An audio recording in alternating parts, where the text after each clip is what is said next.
So, I've been playing Zenless Zone for the past 6 months, and this game has been amazing. From flashy, fast-paced combat to a thriving world that genuinely feels alive, from the NPCs to the cats to the story itself being extremely interesting and mysterious, this game had me hooked from day one. Because of that, I thought I'd share my thoughts on Zenless with you while giving an account overview, so stick around till the end to see my agent builds if you're interested. And without further ado, welcome to Zenless Zone 0. Don't you dare hurt my friends! Things are about to get violent. Perimeter under control. Now, I've been playing Zenless since the release date, or more specifically, July 3rd, since that's when it was released in the US.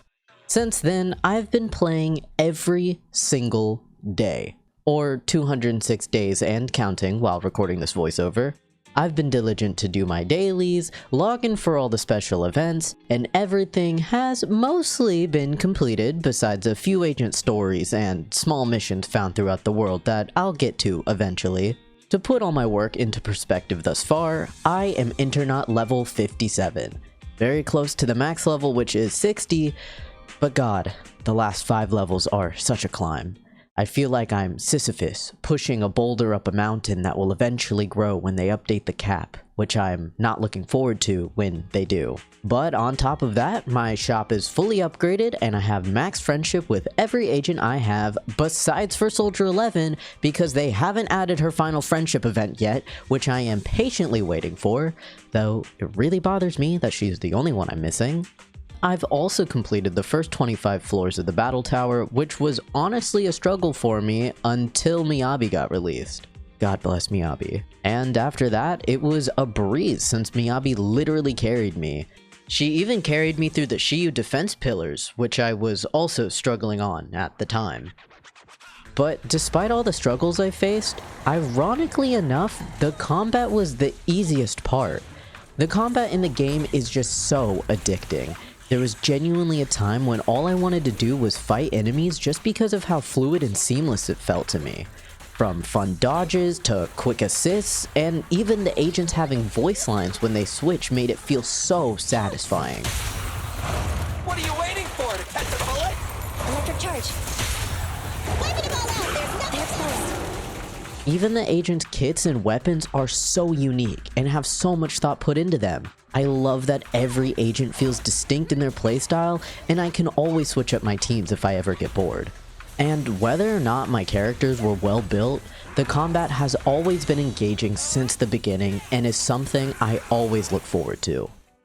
Besides for the combat, something else I looked forward to was exploring the world and talking to all the NPCs.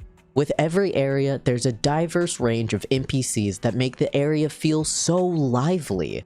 The thought the developers put into the NPCs, from designs to dialogue, is so thorough, making it feel like the NPCs are living their own lives. For example, I remember talking to an NPC on 6th Street who worked as a delivery man. Then, a few updates later, I talked to him again and he told me that he quit that job and made his own company. I got so excited for him, and it made me realize how I'm literally living alongside these NPCs. Another great example for how much thought is put into the NPCs and world building are the NPCs' pants. Yes, I know they're pants, but hear me out.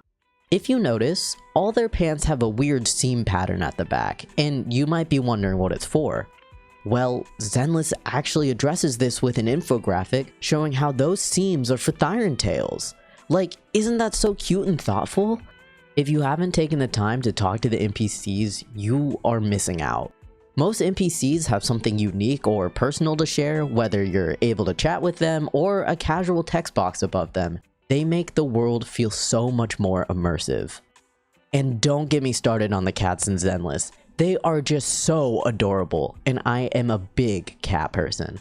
I love that you can find them all around 6th Street and you're even able to pet them. And fun fact, you're able to befriend one of the cats named Inky. And I'm not gonna lie, the amount of photos I've taken of these cats are absurd. So I've talked about the combat and the cats, but something I've yet to discuss is the story.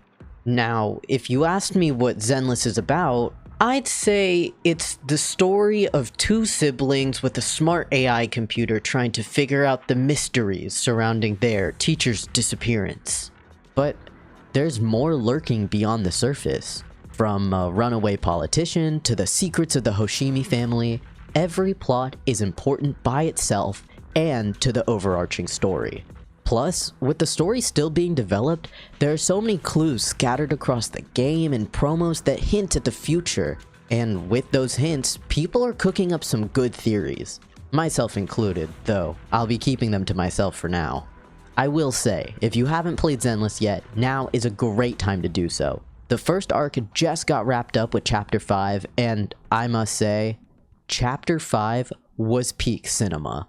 And if anyone is wondering, my favorite chapter was Chapter 4 because I love the Sons of Caledon and Caesar King. Welcome to the outer ring. May you rise from the ashes. Okay. Honestly, I could go on and on about what I love about Zenless, because I haven't even touched on the animation or the music, but we would be here for hours if I did. So let's move on to what I think most people are here for, my agent builds. And instead of a voiceover, I thought we'd switch it over live. So take it away, Live Me. Thank you, voiceover me. And welcome everyone to the in-game world of Zenless Zone Zero. Or more specifically, Wise's room, I guess, since this is in fact his room. But I wanted to start off here so I could show off two things very quickly, and then we can move on to my agent builds.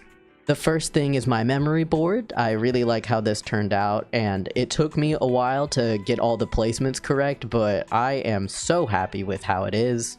And here is my display stand in all of its glory, with all the little statues that you can get from that little shop, and I just love the fact that they added this in. Now that we're done with that, before we actually move on to the agent builds, I have two disclaimers, so bear with me for a second. The first disclaimer is that these agents are built the way that I use them and their kits. So if you see a character that's built really weirdly, it's just because that's how I like to use them. So don't go into the comments and write a giant paragraph about how a certain character is built a weird way and that I need to use this, because I don't care. And the second disclaimer is that not all of my agents are built. I know I've been playing for a really long time, but I just get really lazy and I don't really want to farm. And there are some agents that I don't particularly like their kit, so I just didn't build them because I don't use them that often. So with the disclaimers out of the way, let's finally get to my agent builds.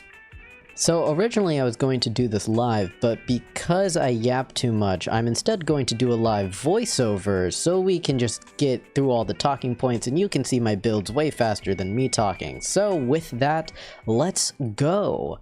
Starting off with my favorite character, we have Caesar King. She is literally my favorite character ever since Chapter 3 because she is so funny and she gives me such himbo energy, and she's a hopeless romantic. Like, what is there not to love about Caesar King? Now we have my second favorite character, Hoshimi Miyabi, and her build is the one that I am the most proud of because I got really lucky rolls, and honestly I don't think I will ever touch her build ever again because her rolls are so super specific that it's just not worth it. And now we have Soldier 11, and I just kind of threw some stuff on Soldier 11. I honestly don't really use her that often, and I think she's just a decent build, but I like her playstyle. It's very fun. Now we have Von Lycaon, and his build could definitely be a lot better. He kind of got benched because I didn't get Ellen, and so my ice team was really suffering, and that's why he doesn't have the best build, but I plan on building him in the future. Now we have the Brat Asaba Harumasa, and if you're wondering why he doesn't have a 4-piece set, I just think he has no good 4-piece set, which is why I have these discs on him. Don't worry, I will change that last disc, I just haven't gotten a good one yet. And now we have Miss Yanagi, who is crazy. I love her playstyle and I love her kit genuinely so much. Like, it was a game changer when I got her and started using Anomaly because I didn't know how good it was because I don't have Jane Doe. But now we have Astra, and I just got her recently, which is why she doesn't like have good discs on her, but I am currently in the process of building her, so she'll get there eventually. Now we're kind of at the characters that got benched after Miyabi came out. Like, these were originally the 3 characters that I used, Corin, Billy, and Piper as my team, and then Miyabi came out and just threw all of that out the window. So they all have very okay builds that could definitely be a lot better, but because they are currently not my priority, I'm just not building them, and they're kind of just being left for how they are, because they do pretty decent damage for what I need them to do when I do use them. And Piper was kind of built as a DPS at first because I didn't understand how Anomaly works, and now that I do know how Anomaly works, she's kind of just a DPS hybrid, and I kind of just love that for her. Her playstyle is genuinely really fun, and Piper's just great. Okay, so the Rina enjoyers are going to be mad at me because she's just not built, period, and I just don't use her ever, so she's just not going to get built. And we're kind of at the characters that aren't really a priority, but definitely need to be built because I want to use them, but at the same time, I just don't enjoy their playstyle.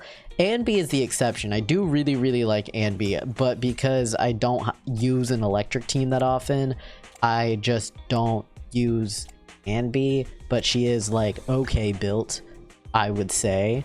And now we have Nicole, and her playstyle feels a little clunky to me, but I do really like her as a character. I think she's great and really funny, and she is just the biggest girl boss I've ever met, and I love that for Nicole, really.